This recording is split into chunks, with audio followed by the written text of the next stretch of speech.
পদ শ্রী গুরু চরণ কমলেভ্যো নমঃ। গুরবে গৌরচন্দ্রায় রাধিকায় স্তদালয়ে কৃষ্ণায় কৃষ্ণ ভক্তায় তদ্ভক্তায় নমো নমঃ। ध्येयं सदा परिभवग्नं अभीष्टदोहं तीर्थास्पदं शिवविरिञ्चिनोत शरण्यं भृत्यार्तिहं प्रणतपालं भवाब्धिपोतं वन्दे महापुरुषते चरुणारविन्दं। श्रीमद्हंसं समारम्भं शनकादिकमध्यमम् अस्मदाचार्यपर्यन्तं वन्दे गुरुपरम्पराम्। ध्यानमूलं गुरुमूर्ति पूजामूलं गुरुं पद मन्त्रमूलं गुरुवाक्य मोक्षमूलं गुरुकृपा। वन्दे अहं श्रीगुरु श्रीयुतपदकमलं श्रीगुरून् वैष्णवांश्च श्रीरूपं शक्रयातं सहगणरघुनाथान्वितं त्वं सजीवं साद्वैतं सावधूतं परिजनसहितं श्रीकृष्ण चैतन्य चन्द्रदेवं श्रीराधा कृष्ण पादं सहगण ललिता श्री विशाखान्विता वन्दे वृन्दावनं गुरुं कृष्ण कमललोचनं वल्लभी वल्लभं देवं राधालिङ्गितो विग्रहम्। वर्षने के श्री राधिका नंदगांव के श्याम इनको चरण में करूँ मैं कोटि कोटि प्रणाम। श्री राधे मेरो स्वामिनी मैं श्री राधे तेरो दास जन्म जन्म मोहे दीजियो तेरो चरणन में बार। नमो वृंदाय तुलसी देव्यै प्रियाय केशवस्य च विष्णु भक्ति प्रदे देवी सत्यवत्यै नमो नमः। जय श्री कृष्ण चैतन्य प्रभु नित्यानंद श्री अद्वैत गदाधर शिवासादि गौर भक्तवृंद। जय रूप सनातन भट्ट रघुनाथ श्रीजीव गोपाल भट्ट दास रघुनाथ। এই ছয় গোসাইর করি চরণ বন্দন যাহা হইতে বিঘ্ন নাশ অভীষ্ট পূরণ। বাঞ্ছা কল্পতরুভ্যশ্চ কৃপা সিন্ধুভ্যেব চ পতিতানাং পাবনেভ্যো বৈষ্ণবেভ্যো নমো নমঃ। নারায়ণং নমস্কৃত্য নরং চৈব নরোত্তমং দেবীং সরস্বতীং ব্যাসং ততো জয়মুদীরয়ে। নিগম কল্পতরোর গলিত ফলম শোকমুখাদে অমৃত দ্রব সংযুতম পিবত ভাগবত রসমালয়ং মুহুরহরসিকা ভুবি ভাবুকা। হরের নাম হরের নামৈব কেবলম কলো নাস্তেভ্যো নাস্তেভ্যো নাস্তেভ্যো গতিরন্যথা। হরে কৃষ্ণ কৃষ্ণ কৃষ্ণ হরে হরে হরে রাম রাম রাম হরে হরে। নিতাই গৌর সীতানাথ প্রেমানন্দে হরি হরি বল। শ্রী শ্রী সাধু গুরু বৈষ্ণব প্রেমানন্দে হরি হরি বল। শ্রী শ্রী রাধা গোবিন্দ প্রেমানন্দে হরি হরি বল। সকল বৈষ্ণব শ্রোতাগণের মই করি নমস্কার। কৃপা করে পদধূলি দিবে মস্তকে আমার।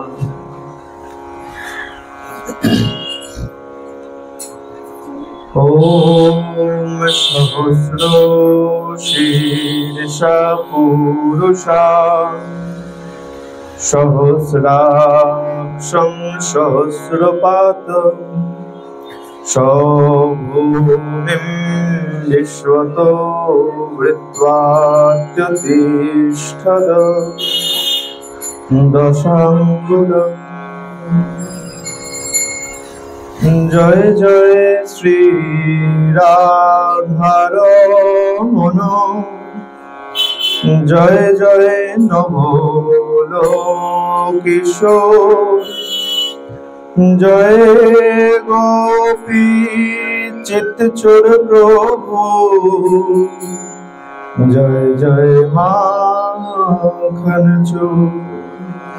बोलिए भक्त वत्सल भगवान की भागवत भगवान की राधा माधव की निताई गौर भगवान की। प्रेम से बोलो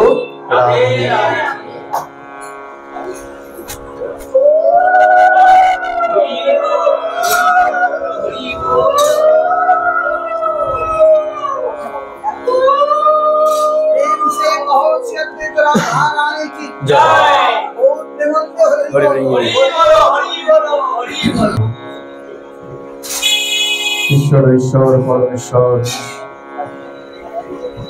সচ্চিদানন্দ ঘন বিগ্রহ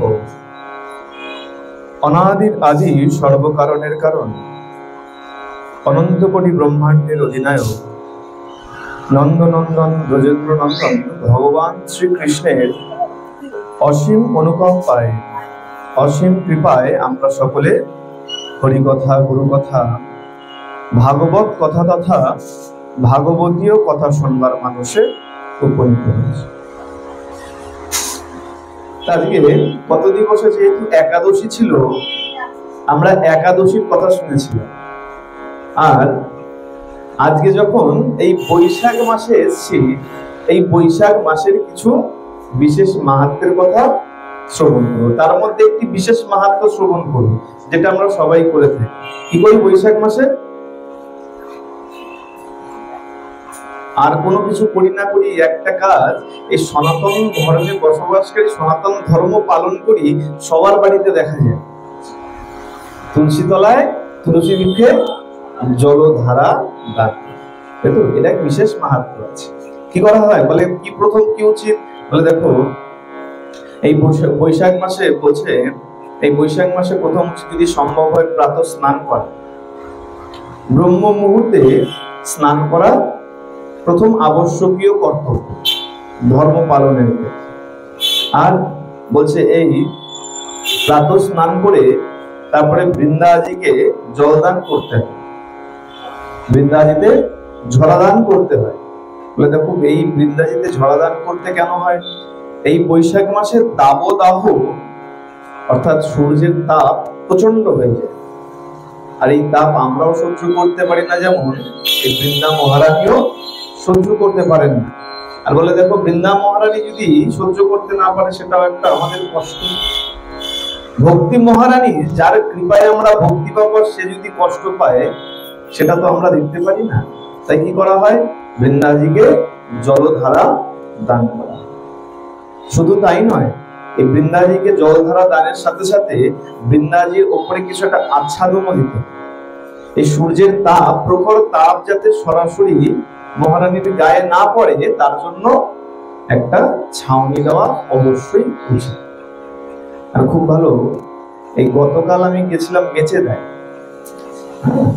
তা মেচেদায় যে পথ দিয়ে যাচ্ছি এক গ্রামের মধ্যে দিয়ে, সেখানে যতগুলো বাড়ি দেখলাম প্রত্যেক বাড়ির সামনে একটা করে মন্দির। প্রথমে বুঝতে পারিনি, কারণ এইরকম পরিবেশ আমি আগে কখনো দেখিনি। কিসের মন্দির? যত যাচ্ছি প্রত্যেক বাড়ির সামনে একটা করে মন্দির। প্রথমে ভেবেছি মন্দির মন্দির, কিন্তু সেটা কিসের মন্দির? বৃন্দা মহারানীর মন্দির। এরকম যেরকম দেখা যাচ্ছে না গম্বুজ করে রাধা গোবিন্দের প্রত্যেক বাড়ির সামনে, প্রত্যেক বাড়ির সামনে। আমি এমন কোন বাড়ি দেখলাম না যেই বাড়ির সামনে মন্দির নাই। কত সুন্দর চিন্তা করি। আমরা কি করি, ছোট ছোট বৃন্দা মহারানীর ছোট ছোট মন্দির করি, আর সেখানে এইরকম বড় বড় মন্দির করা বাড়ির সামনে। আর এক পাশে, আর কেমন ভাবে তৈরি করেছে দেখুন, অনেক হিসাব বিকাশ করে এক পাশে বৃন্দা মহারানীকে রাখা, যাতে সেখানে বসে সবাই একটু হরিনাম বা বৃন্দা মহারানীর সেবা পূজা করতে পারে। আর ওপরটাকে এরকম পুরো ছাউনি দেওয়া। এই ছত্রদান বা ছাউনির কথা বলতে গিয়ে মনে পড়লো, কালকে এত সুন্দর দৃশ্য আমাদের এখানে এরকম দেখা যায়, এত সুন্দর লাগলো। যার প্রত্যেক বাড়ির সামনে, আর প্রত্যেক বাড়ির সামনে ছোট ছোট নয়, এমন বড় বড় করে বৃন্দাজির মন্দির করে রেখেছে। তো বলছে বৃন্দাজিকেও আভরণ দান করতে হয়, আভরণে আচ্ছাদিত করে রাখতে, যাতে এই সূর্যের প্রখর তাপ সরাসরি মহারানীর গায়ে না। আর বলে দেখো এই বৃন্দা মহারানীকে পরিক্রমা যদি করতে পারো তাহলে অতীব উত্তম। বৃন্দা মহারানীকে দেখুন, এগুলোর এক একটি মন্ত্র আছে।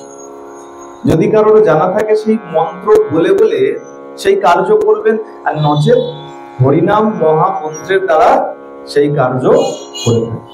যেমন যদি প্রদক্ষিণ করতে হয়, প্রদক্ষিণের খুব সুন্দর মন্ত্র রয়েছে, জানি কানি চ পাপানি ব্রহ্ম হত্যাদি কানি চ তানি তানি প্রণস্বন্তি প্রদক্ষিণাম প্রভু। দেখুন কেমন মহিমা। বলছে বৃন্দা মহারানীকে যদি পরিক্রমা করা যায়, প্রত্যেক পদে পদে তোমার পূর্বকৃত যত পাপ আছে সেই সব পাপ ধৌত হয়ে যায়। এরকম মহারানী বলে ভক্তি মহারানীর সঙ্গ তুমি যত করবে তত তোমার মধ্যে ভক্তির জাগরণ হবে। কোথাও কিন্তু এমন বলা নেই যে সাধু সঙ্গ একবার বা দুবার করো বা তিনবার করো, বলে যত সাধু সঙ্গ করবে তোমার মধ্যে তত সাধুর কৃপার লাভ হবে, তত তুমি কি হবে বলে ভক্তির জাগরণ হবে। বলে মনের যত প্রশ্ন, একবার দুবার সাধু সঙ্গ করলে আমাদের মনের প্রশ্ন কখনো দূরীভূত হয়। বলছে না, বললে যে মনের যত সংশয় আছে যদি বহুবার গিয়ে সাধু সঙ্গ করো, তারপরে হয়তো এই মনের সব সংশয় দূরীভূত হতে। আর এই মনের সংশয় দূরীভূত করার জন্য অতি অবশ্যই সাধু সঙ্গে আসতে হবে। বলে সাধু সঙ্গে যদি না আসো, মনের যে প্রশ্ন আছে সেই প্রশ্নের উত্তর তুমি কোথাও পাবে না। যদি কোনো বাচ্চার মনে হয় আমি অঙ্ক পারছি না, তাহলে বাচ্চা যদি এখন বই নিয়ে রাস্তায় রাস্তায় ঘুরে বেড়ায়, তাহলে তো অঙ্কের উত্তর হবে না। তাহলে কোথায় যেতে হবে বলে গুরুদেবের মানে শিক্ষকের কাছে যেতে হবে। ঠিক তেমন এই ধর্ম নিয়ে যত মনের প্রশ্ন রয়েছে তার উত্তর যদি পেতে চাও তাহলে তোমাকে অবশ্যই সাধু সঙ্গে আসতে হবে। তাহলে প্রথম আমরা দেখলাম প্রাতঃস্নান, বৃন্দাজিতে জলদান, বৃন্দাজিতে আচ্ছাদন প্রদান, আর বলে বৈশাখ মাসে যত পারবে দান ধ্যান করবে, যত পারবে দান দক্ষিণা প্রদান করবে। দান বলতে কি আমরা কেবল মনে করি অর্থদান, অর্থদান নয়, শুধু অর্থদান নয়, আর কি বলছে, যে খাদ্য দ্রব্য দান করো, ব্রাহ্মণ বৈষ্ণব ভিক্ষু এদেরকে খাদ্য দ্রব্য দান করো, আর ছত্র দান করো, আর কি, আর বলছে মাটির মৃত্তিকা পাত্র, জলপূর্ণ মৃত্তিকা পাত্র যদি দান করা যায় সেটাও উত্তম দানের মধ্যে গণ্য করা হয়েছে। এরকম বলছে, আর যার যেরকম সামর্থ্য আছে সে সেরকম নিজের সামর্থ্য অনুযায়ী দান করবে। দান কিন্তু বিচার করে করতে হবে। বলে দান কিন্তু এমন নয় যে আমি কারো থেকে ভিক্ষা করে নিয়ে এসে দান করলাম, সেটা নয়। কারো থেকে ধার করে নিয়ে দান করলাম, সেটা উচিত নয়। নিজের সামর্থ্য অনুযায়ী দান করতে হবে। আর কি, আর বলে যত চেষ্টা করবে যতদূর সম্ভব এই বৈশাখ মাসে গোবিন্দের ভজন পূজন সেবা করবে। আর এর মধ্যে উত্তম সেবা কি বলেছে, বলছে বৈশাখ মাসে উত্তম সেবা হচ্ছে ভগবানকে মঞ্জুরি প্রদান করা। কি প্রদান? মঞ্জুরি প্রদান। বৃন্দা মহারানীর যে মঞ্জুরি হয় না, আচ্ছা মঞ্জুরি দেওয়ারও কিন্তু একটা নিয়ম আছে। মঞ্জুরি কিন্তু কেবল এই যে ফুলটা দেখা যাচ্ছে না, মঞ্জুরি যেটা শুকিয়ে গেছে, কেবল ওই অংশটা দিতে নাই, কেবল মঞ্জুরি দিতে নাই, তার সঙ্গে অবশ্যই দুদিকে দুটো পাতা। বলে বৃন্দা মহারানীর এত এত কৃপা রয়েছে। বলে দেখো গোবিন্দ অনেক আগেই বলে রেখেছে, গোবিন্দ নারদকে বলেছেন, বলে শোনো নারদ, আমাকে যদি কেউ কিনতে চায় সহজ দুটি দ্রব্য আছে, এই সহজ দুটো দ্রব্য দিয়ে আমাকে সে ক্রয় করতে হয়। কোথায়? গৌতমীয় তন্ত্রে, গৌতমীয় তন্ত্রে নারদকে ভগবান বলছেন, শোনো, তুলসী দল মাত্রেন জলস্য চুলুকেন বা বিক্রীণিতে সমাত্মানম ভক্তেভ্যো ভক্ত বৎসল। কি বললেন? তুলসী দল মাত্রেন, তুলসী দল, তুলসী পত্র, আর জলস্য চুলুকেন বা ঘটি ঘটি জলের কথাও বলেন। এমন না যে বিশেষ করে বলেছেন আমাকে অমুক জলই দিতে হবে, তা বলেননি, পবিত্র জল হলেই হলো। জলস্য চুলুকেন বা, চুলুক মানে এক চুলুক, এক গন্ডুসাকে আমরা যাকে বলি, এই এক গন্ডুস জল আর একটি তুলসী পত্র যদি কেউ ভক্তি করে আমাকে অর্পণ করে, আমি তার কাছে বিক্রি হয়ে যাই। চিন্তা করুন তুলসীর কত মাহাত্ম্য। ভগবানকেও যদি কিনতে হয়, একটি তুলসী পত্র দিলে পরে ভগবান বিক্রয় হয়ে যায়। বলিয়ে বৃন্দা মহারানী কি। আর বলছে দেখো 56 ভোগ 36 ব্যঞ্জন বিনা তুলসী প্রভু না করে গ্রহণ। 56 ভোগ 36 ব্যঞ্জন তুমি সাজিয়ে দাও গোবিন্দের কাছে, আর যদি তুলসী পত্র না দাও তাহলে কিন্তু গোবিন্দ তার এক কণাও গ্রহণ করবে। আর এই বৈশাখ মাসে সেই বৃন্দাজিকে সেবা করার বিশেষ মাস। আর কেউ কিছু করুক আর না করুক, সনাতন ধর্মের যেই বাড়িতেই যাবেন দেখবেন বাড়ির সামনে বৃন্দাজিকে ঝরা দিয়ে রাখা হচ্ছে। ঝরা দেওয়ারও কিন্তু একটা বিশেষতা আছে, একটা নিয়ম আছে। বলে ঝরা কেমন করে দেবে? প্রথমত মৃত্তিকা পাত্র দিয়ে, সব থেকে উত্তম বলা হয়েছে মাটির পাত্র।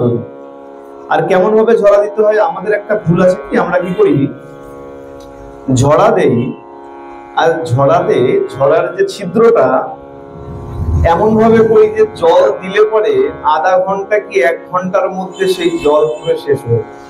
এভাবে ঝরা দিতে হয়। ঝরা কিভাবে দিতে হয়?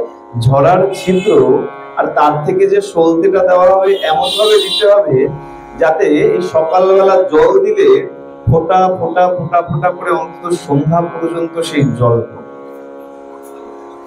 তাহলে পাত্রটাও একটু বড় দিতে হবে। আমরা কি করি না, আমরা বলে নিজেদের জন্য বড় বড় খুঁজি, আর গোবিন্দের জন্য গিয়ে ছোট ছোট খুঁজি। বলে দোকানে ছোট থালা গ্লাস কার জন্য বিক্রি হয়? বলে ভগবানের জন্য, আর কারোর জন্য নয়। কাউকে দেখেছেন নাকি যে নিজেদের জন্য গিয়ে বলতে যে একটা ছোট থালা দাও? দেখেছেন কাউকে একটু থালা কিনতে? বলে কার জন্য? বলে গোবিন্দর জন্য। একটা তো নকুল দানা দেবো, অত বড় থালা কি হবে, তাই তো? বলে অতটুকু থালা হলে, বলে অতটুকু থালা বড় গ্লাস কিনলে আবার খারাপ লাগবে, বলে ছোট গ্লাস। ছোট ছোট জিনিস কার জন্য? বলে ভগবানের। বলে যে আমাদের এত দিচ্ছে, এত বড় বড় দিচ্ছে, তার জন্য ছোট ছোট। বাস্তব সত্য দেখবেন এখন কি হয়, বলে বউয়ের জন্মদিন খুব ধুমধাম করে পালন করে, আর যে বাপ যে মা তোমাকে জন্ম দিয়েছে তার জন্মের তাদের দিন ঘন্টা পর্যন্ত মনে রাখতে পারি না। বাস্তব সত্য কথা। বাড়িতে দেখবেন বউয়ের জন্মদিন ধুমধাম করে একদম বলে না, কি বলে নাইট পার্টি না কি বলে, ক্যান্ডেল ডিনার আর কি সব বিশাল করে করছে। এদিকে বাবা মায়ের জন্মদিন কবে সেটা নিজের মনেও নাই। আমাদের অবস্থা নিজেদের জন্য বড় বড়, ভগবানের জন্য ছোট ছোট। বৃন্দাজিকে উপযুক্ত পাত্র দিতে হবে পরিমাপে। কেমন? বলে দেখো তাতে জল দিলে যেন সকাল থেকে অন্তত সন্ধ্যা পর্যন্ত ফোঁটা ফোঁটা করে জল পড়তে পারে, ততটুকু জল ধরে তেমন একটা পাত্র তোমাকে। আর বলেন দেখো এই বৃন্দাজিতে জল যদি দাও তার এক বিশেষ মাহাত্ম্য। কেমন মাহাত্ম্য? বলে বৃন্দাজিতে যদি তুমি জেনে হোক আর না জেনে হোক কেউ যদি ভুল করেও জল দিয়ে দেয় তারও পুণ্য অনেক। কেমন পুণ্য? বলে দেখো এক পুরাকালের কথা, এক বণিক ছিল, আর কেমন কেমন বণিক? বলে কৃপণ বণিক। বলে যদি 99 টাকা হয়ে যেত আর 1 টাকা জোগাড় করার জন্য সে পাগল হয়ে যেত, কতক্ষণে আর 1 টাকা আমার জোগাড় হবে। অর্থ, কেবল অর্থের পেছনে দৌড়াতো। আর সেই বণিক কি করেছে, সেই বণিকের যে বউ, সেই বউ আবার খুব ধার্মিক, ধর্ম কর্ম করে, সেবা পূজা করে, ধর্ম নিয়ে থাকে। আর সেই পত্নী কোনো এক সময় এই বৈশাখ মাস আসার আগে কোনো এক সাধু সঙ্গে গিয়েছে, আর সাধু সঙ্গে শুনে এসছে যে যদি এই বৈশাখ মাসে প্রাতঃ স্নান করো, বৃন্দাজিকে জলধারা প্রদান করো, বৃন্দাজিকে পরিক্রমা করো, তাহলে তার অনেক মাহাত্ম্য। আর সনাতন ধর্মে থেকে এইগুলো তোমার কর্তব্য, এগুলো করা উচিত। সেই পত্নী বাড়িতে এসছে, আর দেখতে দেখতে বৈশাখ মাস চলে এসছে। তা তার পতিদেবকে বলছেন, শুনুন আপনি তো সারা বছর তো ধর্ম কর্ম তো কিছু করেন না, পূজা পাঠ কিছু করেন না, এক কাজ করুন, এই বৈশাখ মাসের অনেক মাহাত্ম্য, এই বৈশাখ মাসে অন্তত আর যাই করুন আর না করুন একটু বৃন্দাজিকে জল প্রদান করুন, সকালবেলা স্নান করে পবিত্র হয়ে একটু বৃন্দাজিকে জল দান করুন। বলে বেশি বললে তো করবে না, অল্প অল্প বলবো। এখন যদি বলি জল দাও, পরিক্রমা করো, তো করবে না। বলে অন্তত একটা করুন। কি বলেছেন? যে সকালবেলা স্নান করে একটু বৃন্দাজিতে জল দাও। এখন তার স্বামী বলছে, দেখো এই আমি টাকার চিন্তায় ঘুরতে ঘুরতে মাথা খারাপ হয়ে যায়, তোমার তো আর চিন্তা নেই, ঘরে বসে রান্না করো খাও, তোমার আবার কিসের চিন্তা? টাকা উপার্জন করতে গেলে যে কত চিন্তা সেটা তো তুমি বোঝো না, ঘরে বসে খাও, তোমার খালি আছে ধর্ম ধর্ম, তোমার ধর্ম বাবু তুমি করো, আমি তোমার সাথে কিছু বচসার মধ্যে যেতে চাই না, তুমি তোমার মতো থাকো, আমি আমার মতো থাকি। তুমি পুজো করছো, আমি তো বলছি না তুমি পুজো করো না, আর আমাকেও পুজোর জন্য তুমি টানাটানি করো না। এখন দেখুন, যে সঠিক পত্নী হবে সে কিন্তু ছেড়ে দেবে। দমদমে এই লেক টাউনের দিকে এক জায়গায় পাঠিয়ে গিয়েছিল, সেখানে এই একাদশীর প্রসঙ্গ যখন বলেছি একাদশী করা উচিত, যদি স্বামীও না করে পত্নীকে করতে হবে, আর চেষ্টা করতে হবে স্বামীও যেন করে। আর একাদশীর দিন ওই আমিষ দ্রব্য রান্না করতে নাই। যখন আসর থেকে নেমেছি, ব্যাসপীঠ থেকে যখনই নেমেছি, 2-3 জন মা মোটামুটি আমাকে একদম পাজা করে ধরার মতো অবস্থা। বলে বাবা এই যে বললে তুমি, এই সব শুনলে তো ঘরে অশান্তি লেগে যাবে, যদি রান্না করে না দেই তাহলে তো স্বামী আর থাকতে দেবে না। এই মায়েদের জন্যই কিন্তু সব সম্ভব। একবার বিচার করে দেখুন, মায়েদের বোঝে তো অপরাধ নেবে। এই যে খুব সামান্য যদি কোনো কিছু চাওয়ার থাকে পতিদেবের কাছে, স্বামীর কাছে যদি মনে হয় যে একটা সোনার গহনা চাইবো, আর স্বামী যদি বলে যে না এবার দিতে পারবো না, পরে দেখবো 6 মাস পরে, সেই স্বামী বেচারার কিন্তু খাওয়া ঘুম সব উঠে যাচ্ছে। হ্যাঁ, বলে 6 মাস পরে, আচ্ছা বেশ, এই 6 মাস তোমাকে ভালো মতন মজা বুঝিয়ে দেবো। হ্যাঁ, বলে বাবু সেই সময় তো তুমি একদম কোমর বেঁধে নেমে পড়ো ওই গহনার জন্য, আর স্বামী যেই মাত্র বললো আমি ধর্ম করবো না, অমনি স্বামীকে ছেড়ে দিলে। যে উপযুক্ত পতিব্রতা নারী হবে সে কখনো স্বামীকে ওইভাবে ছেড়ে দেবে। বলে যেভাবে গহনা চেয়ে নেবে ঠিক সেভাবে তাকেও টেনে ধর্মের পথে নিয়ে আসবে। এই কারণেই তাকে বলা হয়েছে সহধর্মিণী, এমনি এমনি বলা হয়নি। এবার এই যে ব্যবসায়ের পত্নী, সে কেমন, সে বিচার করছে, তেনার স্বামী তো বলছে ধর্ম কর্ম করবে না, একে তো ধর্মের পথে আমাকে আনতে হবে, আমি সহধর্মিণী, আমার উচিত স্বামীকে ধর্মের পথে নিয়ে আসা। কি করে আনা যায়? বলে আচ্ছা বেশ, এখন বিচার করছে। দেখুন মনে মনে মনে মনে বিচার করে দেখছে, আচ্ছা এই পাঠক মহারাজ তো বলেছিলেন যে কেউ যদি এই ব্রত উপবাস নাও করে, সে যদি হরিনাম শ্রবণও করে, তার কর্মের ভেতর দিয়ে যদি হরিনাম প্রবেশও করে, তাহলেও তার উদ্ধার সম্ভব। আচ্ছা বেশ, স্বামী তো সকালবেলা উঠবেও না, স্নানও করবে না, বৃন্দা মহারানীকে জল দেবে না, প্রদক্ষিণ তো অনেক দূরের কথা। আচ্ছা বেশ, হরিনাম তো শুনতে পারবে। আমি এক কাজ করব, আগামীকাল সকালবেলা ব্রহ্ম মুহূর্তে যখন স্নান করি, স্নান করে বৃন্দা মহারানীকে জল দিয়ে আর ঠাকুর ঘরে বসে কীর্তন করবো। কি করবো?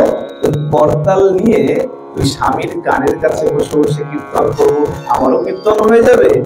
আর মহারাজ তো বলেছিল কীর্তন শুনলেও উদ্ধার হয়ে যায়, পুণ্য হয়। স্বামীর কানের ভেতর দিয়ে কীর্তন প্রবেশ করবে, স্বামীরও উদ্ধার হবে। ছেড়ে কিন্তু দেয়নি স্বামীকে, বলেনি বেশ যাও তুমি তোমার মতো থাকো, আমি আমার মতন, বলেনি। সহধর্মিণী কি করেছে? পরের দিন সকাল হতেই ব্রহ্ম মুহূর্তে নিজের যা যা কার্য ছিল নিত্য ক্রিয়া করেছেন, ব্রহ্ম মুহূর্তে স্নান করেছেন, বৃন্দা মহারানীকে জল প্রদান করেছেন, প্রদক্ষিণ করেছেন। এইবার করতাল কাশ নিয়ে এখন ঠাকুর ঘরে যায়। কি করেছে? সোজা স্বামী যেখানে শুয়ে আছে স্বামীর কানের কাছে গিয়ে বসে পড়েছে, খাটের উপরে বসে এখন এই করতাল বাজাচ্ছে আর কীর্তন করছে। ভোরবেলা তো প্রভাতের সময় প্রভাতী সুরে কীর্তন করছে, হরে কৃষ্ণ হরে কৃষ্ণ কৃষ্ণ কৃষ্ণ হরে হরে। আর বেচারা স্বামী কি করবে?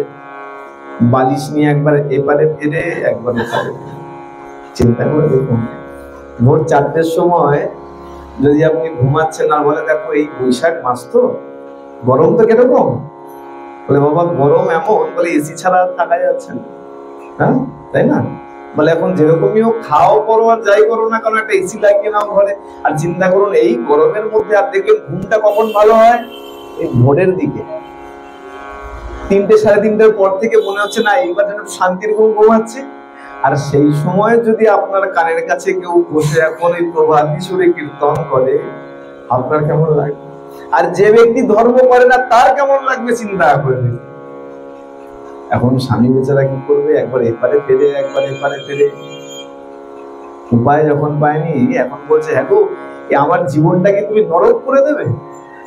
একটু যে শান্তিতে ঘুমাবো তোমার জন্য এত সুন্দর ঠাকুর ঘর বানিয়ে দিয়েছি, আর তোমার কিনা থেকে থেকে আমার এই খাটটা পছন্দ হলো তোমাকে, যাও এখান থেকে গিয়ে মন্দিরের মধ্যে গিয়ে কীর্তন করো। এখন কি করবে? বলছে দেখো একবারে ওষুধ বেশি দিয়ে দিলে ক্ষতি হয়ে যায়, ওষুধ অল্প অল্প করে দিতে হয়। হ্যাঁ, বলে 7টা ওষুধ ডাক্তার দিয়েছে, যদি একবারে 7টা খেয়ে নাও তাহলে কাজ হবে না, তাহলে কিভাবে? বলে একটা একটা করে খেতে হবে। এখন পত্নী চিন্তা করে দেখছে একবারে সব ওষুধ দিলে তো হবে না, হিতে বিপরীত হয়ে যাবে। বেশ আজকে এতটুকুই ঠিক আছে, চলে গেছে মন্দিরে গিয়ে নিজের যা কর্ম কীর্তন কীর্তন করেছেন। পরের দিন আবার যথারীতি ব্রহ্ম মুহূর্তে স্নান করেছেন, ওই আবার করতাল যা যা দরকার হাতে নিয়ে চলে এসছে, এখন খাটের সামনে বসে এখন কীর্তন করতে শুরু করেছে, কীর্তন করতে শুরু করেছে। আর এখন সেই বণিক বেচারা এখন মনে মনে চিন্তা করছেন যে জীবনে একটু সুখ পাবো বলে বিয়ে করে একটা বউ আনলা, আমার জীবনটাকে পুরো নরক বানিয়ে দিল। বলে মানুষ তো সুখের জন্য বিবাহ করে, আর আমি তো বিবাহ করেই একদম ভুল করেছি, এমন বউ নিয়ে এসেছি জীবনটাকে নরক বানিয়ে দিল। চিন্তা করে এখন ইতস্তত করছে কি করা যায়। ওই ব্রহ্ম মুহূর্ত আর বৈশাখ মাস চলছে, এখন মনে মনে বণিক বিচার করছে। বণিক বিচার করছে, দেখো বউকে যদি আবার বেশি কিছু বলি তাহলে তো আবার খাওয়ানা বন্ধ করে দেয়। বউ যদি এখন রাগ করে রান্না বন্ধ করে দেয়, বাপের বাড়ি চলে যায়, তাহলে তো হিতে বিপরীত হয়ে যাবে। বলে বাবা বেশি বলা যাবে, তাহলে এক কাজ করি, এর থেকে ভালো এখন বৈশাখ মাস, নতুন বছর পড়েছে, তার হাটে দোকান আছে, বিচার করছে হাটে যাব, যদি দুপুরবেলা সময় মতো না আসতে পারি, এক কাজ করি, এখন তো ঘুমাতে পারছি না, যাই স্নানটা সেরে নেই।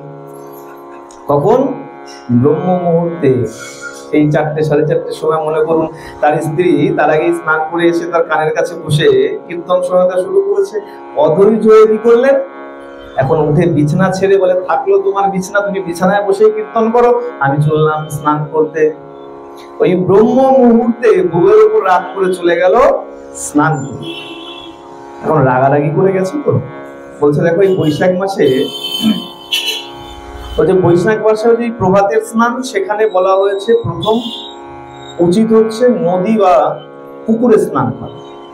আর কেমন বলে দেখো, তুমি যত পা হেঁটে হেঁটে যাবে নদীতে বা পুকুরে স্নান করতে, প্রতি পদক্ষেপে তোমার সহস্র অশ্বমেধ যজ্ঞের ফল লাভ হয়। চিন্তা করুন কত মাহাত্ম্য। পুকুরে বা নদীতে স্নান করার জন্য যদি হেঁটে হেঁটে যান, প্রতি পদক্ষেপে আপনার অশ্বমেধ যজ্ঞের পূর্ণ ফল লাভ। আর এখন সেই পত্নী তো খাটে বসে বসে কীর্তন করছেন, স্বামী বেচারা রাগ করে চলে গেছে নদীতে স্নান করতে। আগেকার দিন তো এইসব কল ছিল না, সবাই কি করতো, পুকুরে যেত, নদীতে যেত। স্বামী চলে গেছে, রাগ করে গেছে, তো গামছা নিয়ে যেতে ভুলে গেছে। রাগারাগি হলে হয় না, দেখবেন কি হয়, বউয়ের উপর রাগ করে অনেক সময় টিফিন ভুল করে চলে যায় মানুষ। বউ দৌড়াচ্ছে টিফিন নিয়ে, এই টিফিন তো নিয়ে যাও, রাগ করেছো আমার উপরে, টিফিনের উপরে কি আছে। এখন কি হয়েছে, গামছা নিতে ভুলে গেছে। গামছা নিতে ভুলে গেছে, গিয়ে স্নান করে নিয়েছে। স্নান করে এবার বিচার করছে, আরে কিন্তু গামছা আনিনি, এবার কি হবে। এবার ডাকছে ওখান থেকে, হ্যাঁ গো গিন্নি শুনছো, একটু গামছাটা দিয়ে যাও, আমি গামছা আনতে ভুলে গেছি, গামছাটা দিয়ে যাও। আর দেখুন কেমন সহজে মিনি, বলে গামছা দেবো, আগে কৃষ্ণ বলো, একবার হরে কৃষ্ণ বলো, তাহলে গামছা দেবো। বলে আরে কি জ্বালা, গামছা দেবে তাতেও আবার এইসবের কি দরকার। বলে বেশ থাকো তুমি তোমার ওই কীর্তন নিয়ে, আমাকে গামছা দিতে হবে না। কি করেছে, বণিক রেগে এখন ওই অবস্থাতেই দৌড়ে ঘরে গেছে।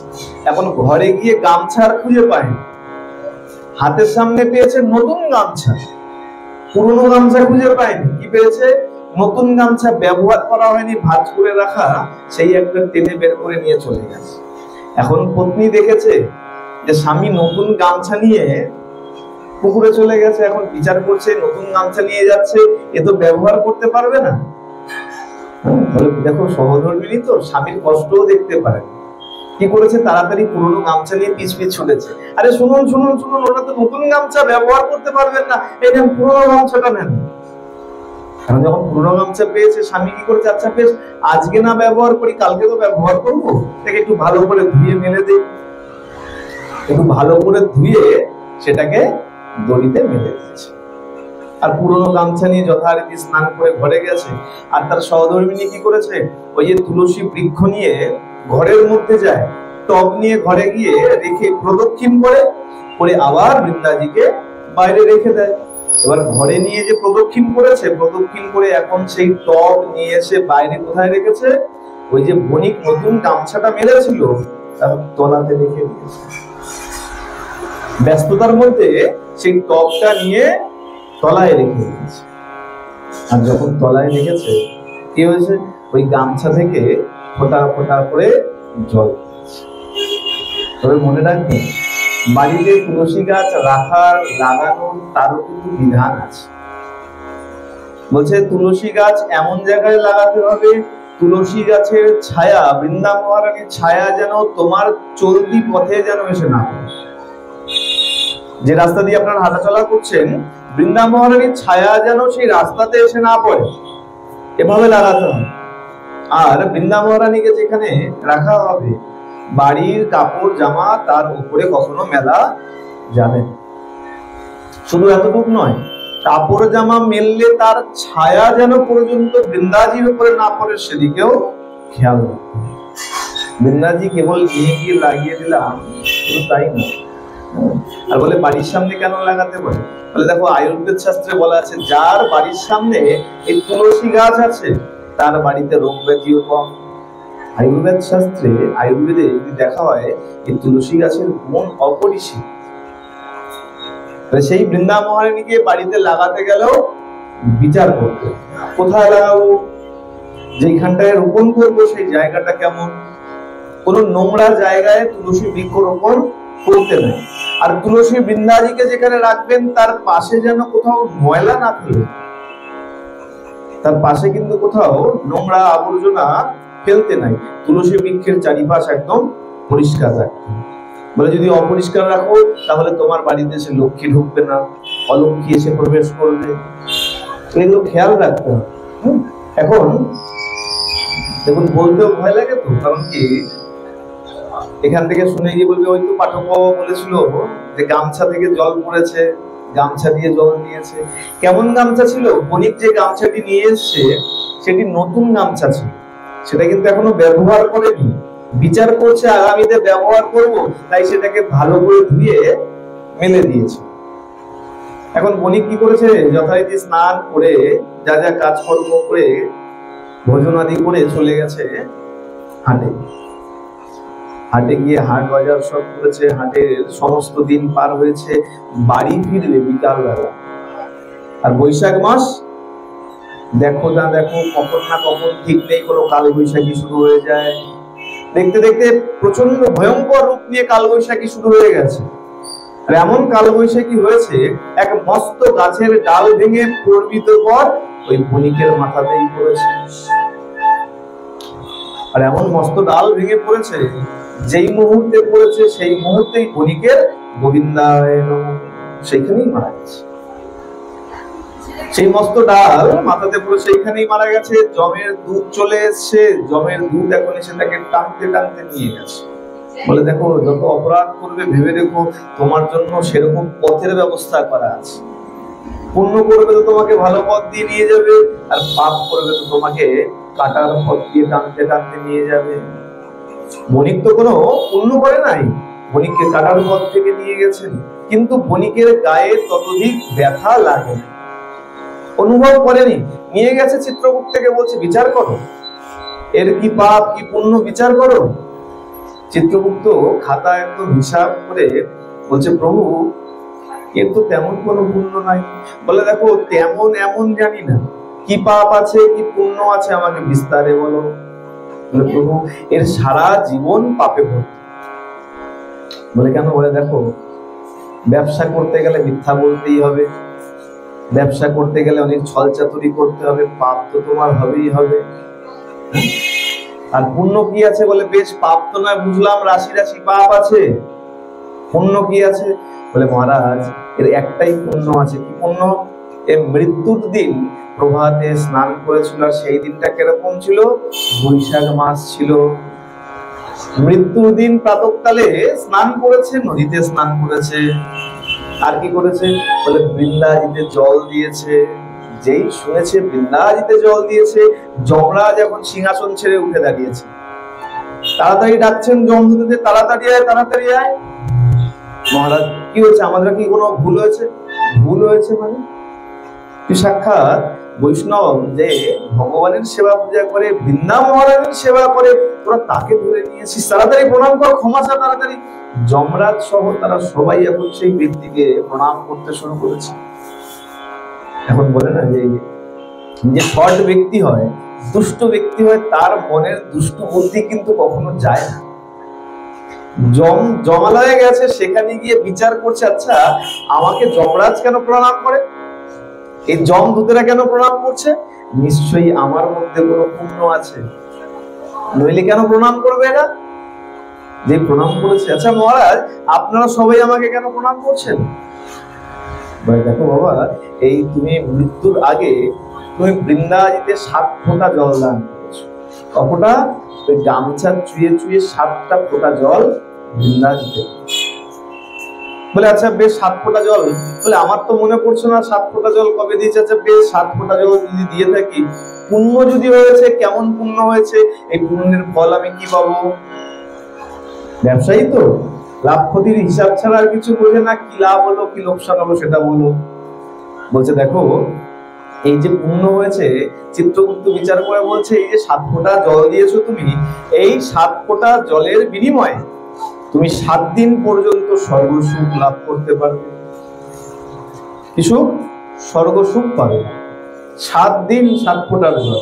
এখন বণিক মনে মনে বিচার করছে, হায় রে পোড়া কপাল, এই গামছাটা যে কেন নিংড়েছিলাম, গামছাটা যদি না নিংড়াতাম তাহলে তো আরো বেশি বেশি জল পড়তো, আরো বেশ কয়েকদিন স্বর্গে থাকতে পারতাম।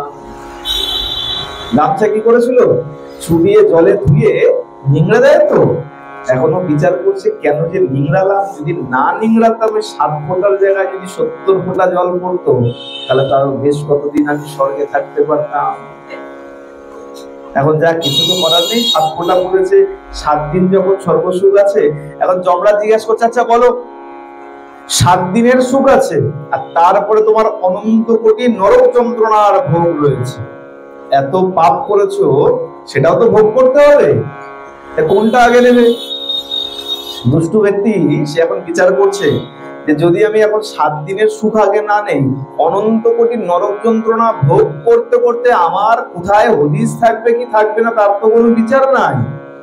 আর এই 7 দিন আবার সুখ ভোগ করতে পারবো কিনা তারও ঠিক নাই। মহারাজ ওই অনন্ত কোটি নরক যন্ত্রণা পরে আমাকে আগে 7 দিনের সুখ দিন, আমি 7 দিন স্বর্গে থাকতেছি। আচ্ছা যাও, যেমন তোমার ইচ্ছা। যমদূতদের বলেছে যা একে ছেড়ে দিয়ে আয় স্বর্গে। ছেড়ে দিয়ে এসছে, স্বর্গে নিয়ে ফেলে দিয়ে এসছে। বলে বাবু মনে রেখো তোমার এই স্বর্গ সুখ কেবলমাত্র 7 দিনের জন্য। আমাদের কতদিন সময়? আমাদেরও হাতে 7 দিন সময়। পরীক্ষিত মহারাজেরও যেমন 7 দিন সময় ছিল, আমাদেরও 7 দিন সময়। বলে কেন বাবা? এই তো আমাদের এক একজনের 50 বছর আয়ু হয়ে গেছে, 60 বছর আয়ু হয়ে গেছে, 7 দিন সময় বলছো। বলে দেখো ওই 7 দিনের বাইরে গিয়ে না তো তুমি কিছু করতে পারবে, না তো তুমি মৃত্যুবরণ করতে পারবে। ওই সোম থেকে শুরু করে রবি, সোম মঙ্গল বুধ বৃহস্পতি শুক্র শনি রবি, এই 7 দিনের বাইরে গিয়ে আপনার আমার কোনো ক্ষমতা, ওই 7 দিনের মধ্যেই কিন্তু আটকা আছে। আর বণিককে কতদিন সময়? 7 দিন সময় দেওয়া হয়েছে। বণিক সেখানে গেছে, স্বর্গে গিয়ে এখন কি করেছে? স্বর্গবাসী যাকেই দেখে তাকে বলে হ্যাঁ গো শোনো না আমাকে একটা গামছা দাও। যাকেই দেখে স্বর্গে তাকেই বলে একটা গামছা দাও। কেন?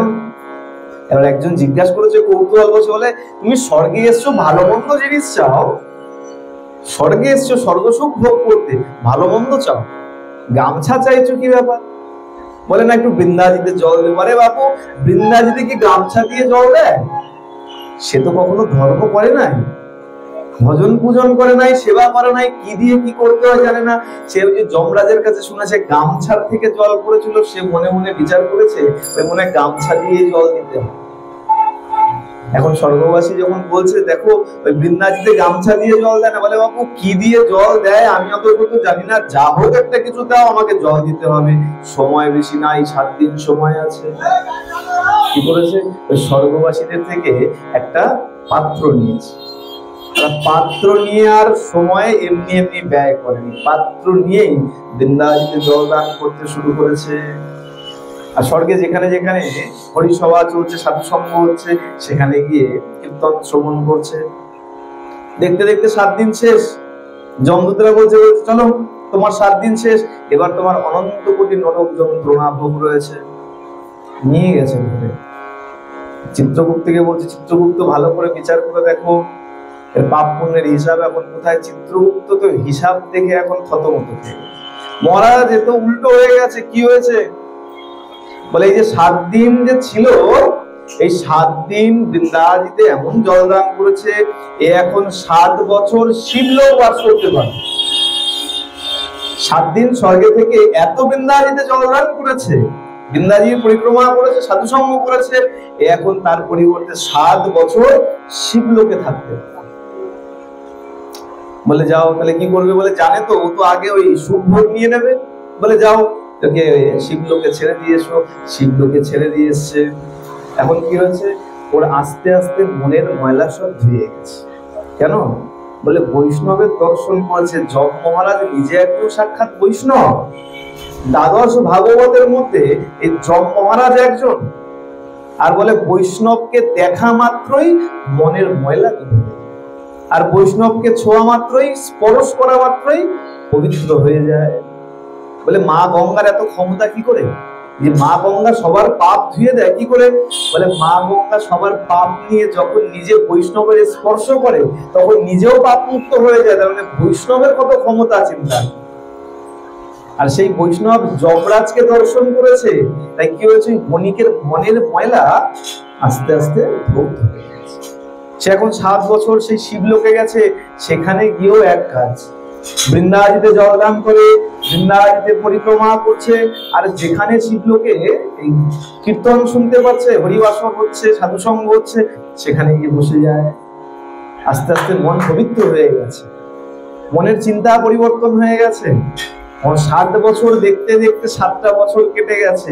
যমদূত চলে এসছে, চলো বাবা তোমার 7 বছর শেষ। আচ্ছা বেশ, তাহলে চলো।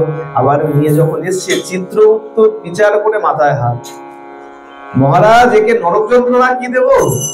এই যে 7 বছর শিবলোকে ছিল, সেখানে গিয়ে বৃন্দাজিতে এত জলদান করেছে, এখন 14 বছর পর্যন্ত ব্রহ্মলোকে বাস করতে পারবে। কোথায়? ব্রহ্মলোকে 14 বছর বাস করতে পারবে। বলে বেশ, তাহলে আর কি করা যায়? ছেড়ে দিয়ে আয় ব্রহ্মলোকে। ব্রহ্মলোকে ছেড়ে দিয়ে এসছে। ব্রহ্মলোকে যখন ছেড়ে দিয়ে এসছে, ব্রহ্মলোকে গিয়ে বলে দেখো এই যে সাধু সঙ্গ করছে, সাধু সঙ্গ করতে করতে, সাধু সঙ্গে যেতে যেতে তার মন প্রাণ সব এখন পবিত্র হয়ে গেছে। মনে মনে এখন বিচার করছে, সত্যি তো কত ভুল করেছিলাম, ভজনযোগ্য দেহ পেয়েছিলাম, কিন্তু সেই দেহ দিয়ে ধর্ম কর্ম কিছু করি নাই।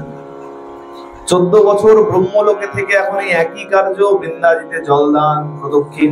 14 বছর সেই একই কার্য করতে করতে 14টা বছর অতিবাহিত হয়ে গেছে। যমের দূত চলে এসছে।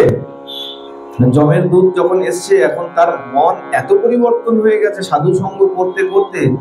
যমদূতদেরকে বলছেন, শোন যমদূত, আমাকে নিয়ে যাচ্ছিস ভালো, কিন্তু আমাকে নিয়ে গিয়ে আমাকে অনন্ত কোটি নরক যন্ত্রণা ভোগ করা। আমি আর কোনো পুণ্যের ফল চাই না। বলে কেন? বলে দেখ, যখন নরকেই ছিলাম, সেই ধরণীর বুকে ছিলাম, পৃথিবীতে ছিলাম, আমার পত্নী আমাকে কত ধর্ম করার জন্য চেষ্টা। প্রভাত সময়ে আমি ধর্ম করতে চাইনি, সে এসে আমার কানের কাছে বসে হরিনাম বলেছে। আমাকে কত বলেছিল বৃন্দাজিতে একটু জলদান করো, একটু পরিক্রমা করো, আমি করি নাই। কিন্তু না করে তার সাথে জেদাজেদিতে ওই ভুল করে 7 ফোঁটা জল দিয়ে ফেলেছিলাম। আর তাতেই যদি আমি এত সুখ ভোগ করতে পারি, না জানি যদি ভক্তি ভরে বৃন্দা মহারানীকে একটু জল দিতাম, তাহলে না জানি কি আমি কত পুণ্য ফল লাভ করতাম। তা আমাকে নিয়ে যাবি, কিন্তু আমাকে আর কোনো পুণ্য দিবি না। আমাকে আমার যত পাপ আছে তার জন্য নরক যন্ত্রণা ভোগ করার। এখন নিয়ে গেছে যমরাজ। হরি বল, জয় শ্রী রাধে। যমদূতেরা তাকে জমালয়ে নিয়ে গেছে। নিয়ে গিয়ে চিত্রগুপ্ত খাতা খুলে দেখছে, তার পুণ্যের যে ঘর ছিল, সেই পুণ্যের ঘর এখন ভরে গেছে। আর পাপের যে ঘর ছিল, যেটা ভর্তি ছিল পাপের ঘর, সেই পাপের ঘর এখন খালি হয়ে গেছে, শূন্য হয়ে গেছে। যমরাজকে বলছে, মহারাজ সর্বনাশ হয়ে গেছে, এর যে অনন্ত কোটি নরক যন্ত্রণা হচ্ছিল তা সম্পূর্ণ শূন্য হয়ে গেছে, আর পুণ্যের খাতা ভরে গেছে। বলে কত পুণ্য? বলে মহারাজ আমিও বিচার করে পারছি না, একে কি পুণ্য দেব, কি সুকৃতির ফল একে আমি দেবো, আমি বিচার করে পারছি না। এখন কি করা যায়? এই বিচার যখন করছে, একে কি পুণ্য দেব, কি পুণ্য দেব, কেমন পুণ্য ফল হতে পারে। দেখতে দেখতে সাক্ষাৎ ভগবান বৈকুণ্ঠ থেকে রথ নিয়ে স্বয়ং চলে এসেছে। বলিয়ে ভক্তবৎসল ভগবান কি। ভগবান এসেছেন, দূর থেকে বলছেন, বণিক এখন থেকে তোমার স্থান ওই জমালয়ে নয়, তাহলে কোথায়? বলছে এখন থেকে তোমার স্থান বৈকুণ্ঠে, তাড়াতাড়ি এসো, আমি তোমার জন্য রথ নিয়ে এসেছি। চিন্তা করুন, সাক্ষাৎ ভগবান তিনি কিনা রথ নিয়ে চলে এসেছেন। ভগবান কি করলেন, ওই বণিককে রথে চড়িয়ে বণিককে নিয়ে নিজে বৈকুণ্ঠে চলে। তাহলে কেন গেলেন, এই বৃন্দাজিতে জল দানের। বলে তুলসী মহারানী, ভক্তি মহারানী, একে ভক্তি ভরে যদি কেউ জলদান করেন তাহলে বৃন্দাজি পর্যন্ত তার জন্য অমৃতের কুম্ভ নিয়ে তার জন্য অপেক্ষা করে। এ কারণে বলা হচ্ছে বৈশাখ মাসে নিয়ম করে, আর যা কিছু করো আর না করো, বৈশাখ মাসে নিয়ম করে প্রাতঃ স্নান করার চেষ্টা করো। আর যদি কারোর পক্ষে সম্ভব না হয়, যখনই স্নান করো না কেন, বৃন্দাজিতে জল দান করতে ভুলো না। বলিয়ে বৃন্দা মহারানী কি, ভক্তি মহারানী কি। কিন্তু আমাদের মধ্যে একটা ভুল আছে, একটা খামতি আছে। কি আছে, বলে বাড়িতে ঘুম থেকে উঠে যদি দেখা যায় যে বাবা বা মা পুজো দিয়ে ফেলেছে, পুজো দেওয়া হয়ে গেছে, মনটা খুব আনন্দ হয়, যাক একটা কাজ হয়ে গেছে, আমাকে আর পুজো দিতে হবে, তাই না? এটা কিন্তু সব থেকে বড় অপরাধের জায়গা।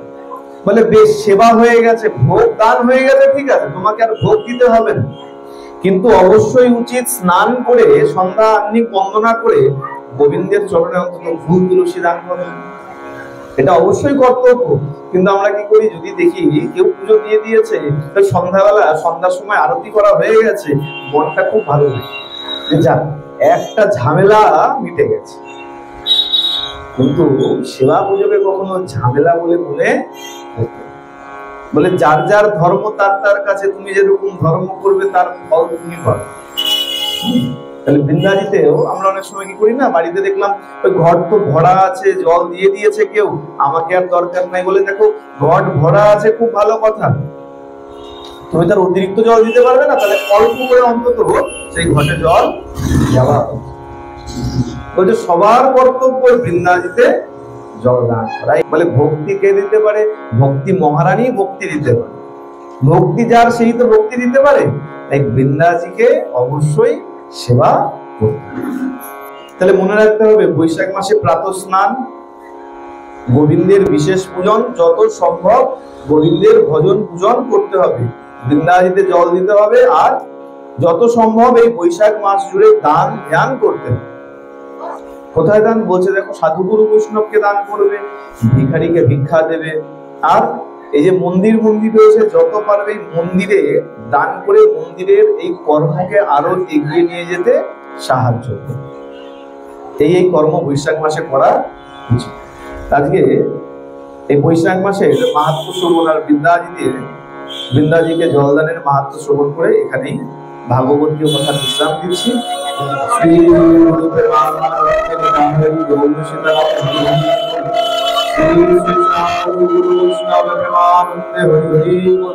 শ্রী শ্রী রাধা গোবিন্দ প্রেমানন্দে হরি হরি।